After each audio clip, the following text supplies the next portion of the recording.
Hola amigos, it's me, Señorita K. And this week together we are going to learn about Cinco de Mayo, a Mexican celebration that is huge in America as well. If you are a first, second, third, or fourth grader, you definitely remember talking about Cinco de Mayo last year in school together. But if you are a kindergartner, this is your first year celebrating Cinco de Mayo in school, and I'm excited to celebrate virtually with you all today. I'd like to watch a video with you, super short, about the history of Cinco de Mayo together before we get started.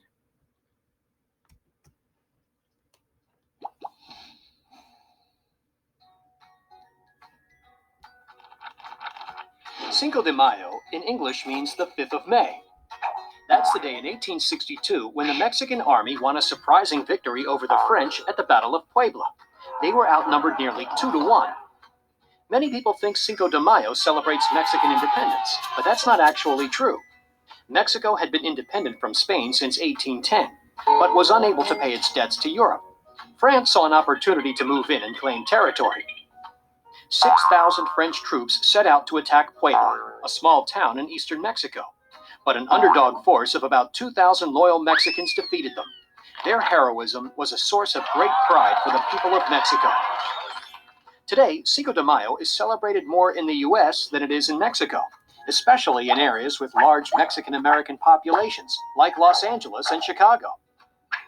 It is celebrated with Mexican food, mariachi music, dancing, and other special customs. Cinco de Mayo honors the strength and courage of the Mexican people at the Battle of Puebla, and a victory that's...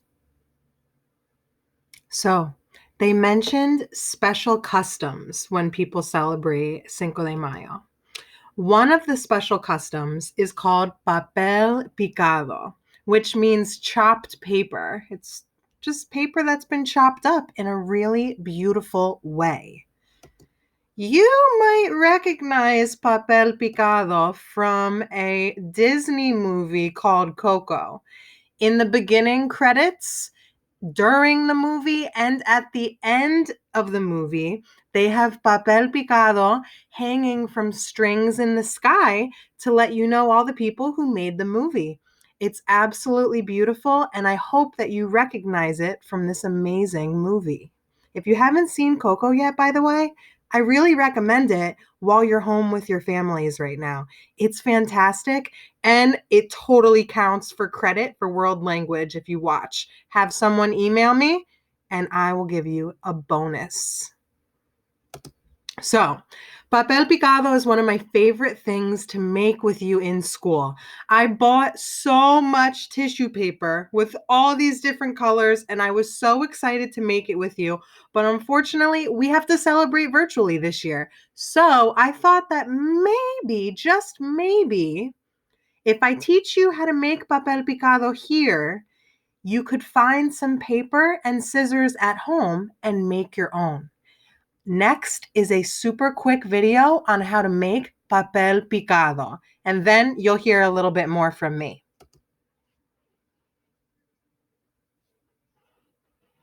In Mexico. Today we're going to be making papel picado, which is a decorative craft that we do in Mexico to decorate our birthday parties, quinceañeras, family gatherings, and just general cities when there's large festivities.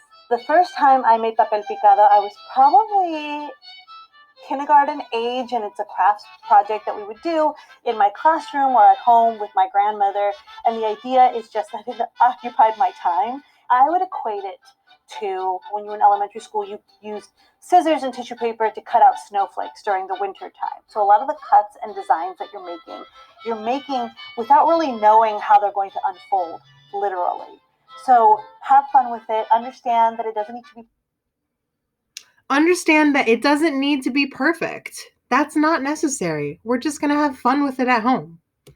So, to make papel picado, you will need colored tissue paper if you have it. No worries if you don't have it. You can use regular paper too. But tissue paper is nice and easy to fold. You know, you could actually even use a paper towel, actually, if you wanted to fold up a paper towel. Anything really you can find. So colored tissue paper, if someone at home, uses it to make gift bags or something, you could probably find some regular paper or even a paper towel, seriously. And a pair of scissors. That's the one thing, no matter what, you need scissors. So if you don't have scissors at home, you can't make it, that's okay, but you can watch and see how you will in school in the future. So those are the materials you need. It also says you can use string or tape. That's if you want to hang it. That's a bonus. You don't have to do that if you don't want to. But if you have string and tape as well, you could put them on the wall and hang them up. So how to make it, right? You're going to fold the paper into fourths. Just fold it as many times as you can. Or, you could just fold it in half. It's up to you. And then you're going to start cutting the edges to make your own design. After you start cutting the edges, you will unfold it and open it, and everything's going to be really cool. It has a lot of symmetry in it for my older students who know about symmetry with shapes. It's really big with that as well. And like I said, you could tape the string on the wall and make a banner. Now, when you're doing the shapes, it's important that you only cut half of the shape that you want. So for a heart, a corazón, you're going to do just half of it. And you see the black line I have underneath. For a square, cuadrado, cut half of the square. Rombo, a rhombus or a diamond shape, you could just make a little triangle cut. Or for a círculo, a circle, you do half of a circle. And then when you open it all up, that's when you see both sides. So if you decide to make Papel Picado at home, I created a Padlet, which is a website where you can put your pictures on and I can see what you made. So here is how we use Padlet. Let me explain it. It's important that you remember there's a little plus sign at the bottom there that you click on. Let's explore it from the World Language website. This is what it's going to look like for you at home. Hola amigos. So if you would like to take a picture of the papel picado that you made at home and you want to upload it on Padlet so that I can see it and I can make a video with all of my students' pictures in one, here's how you could do it. So when you look at step 3, paso 3 here, there's 2 different things you can do. You can scroll down right here and click on this pink plus sign right there. See, and it says double click anywhere, drag files in, paste from clipboard, or click here to post. So I'm going to click here. And then it shows me this. And it has my name here because I have a Padlet account. But if you do not have a Padlet account, no worries. It's going to say anonymous here. For title, you can write your name. So I will write Robbie the raccoon because let's pretend that's my name. And then here with this arrow, I can click upload so that I can pick a file to upload from the picture if the picture is already on your computer at home. Or you can click this camera here to take a picture of your Papel Picado right now, right away. So you can upload it here, or you can take a picture of it here. But if this area over here isn't working, like let's say this drag down thing it's not working well for you for whatever reason, no worries. You can also click on this link right here where I say upload the picture onto our Padlet. Click on that. It's going to open a brand new tab in your browser. And then you will see the plus sign here again to do the same thing I did before. And it looks like what I was working on before is still on here. So it remembers that from the other page. Now it's once you submit it, it's going to